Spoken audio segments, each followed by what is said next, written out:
Vous écoutez votre programme Encouragement du jour. Vous écoutez votre programme Encouragement du jour.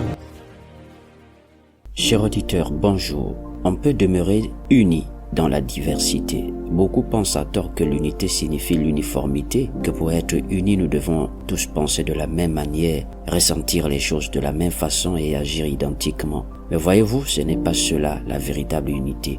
L'unité, ce n'est pas l'unanimité. Il est possible d'être différent, d'avoir des goûts variés, des opinions qui diffèrent et pourtant marcher ensemble dans le même esprit. Regardons l'image du corps humain que l'apôtre Paul utilise dans 1 Corinthiens 12. Il dit « Car comme le corps est un et a plusieurs membres, et comme tous les membres du corps malgré leur nombre ne forment qu'un seul corps, ainsi en est-il de Christ. Voyez-vous, le corps a une main, un pied, un œil, une bouche, chacun joue un rôle spécifique et aucun ne ressemble à l'autre, mais tous sont connectés, marchant dans un même but sous la direction de la tête. C'est pareil pour nous frères. Dans une famille, on peut avoir des tempéraments opposés, mais on reste unis par l'amour. Dans une église, certains prient doucement, d'autres crient leur foi. Dans une équipe, il y a ceux qui pensent stratégie et d'autres qui exécutent avec force, mais c'est le même objectif qu'ils poursuivent. Voyez-vous, l'unité ne veut pas dire que nous devons tous nous ressembler. Cela signifie que nous choisissons d'avancer ensemble malgré nos différences. Et je vais vous dire quelque chose. Nos différences en réalité ne sont pas des barrières,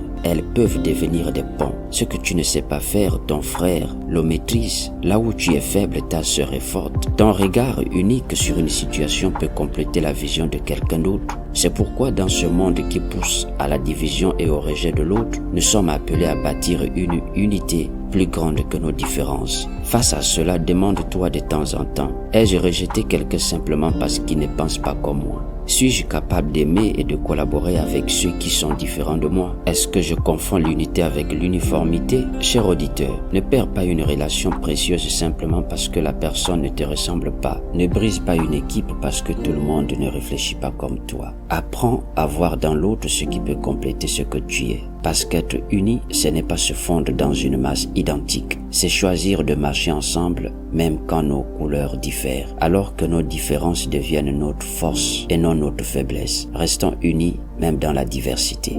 Merci d'avoir écouté et surtout, n'oubliez pas de partager.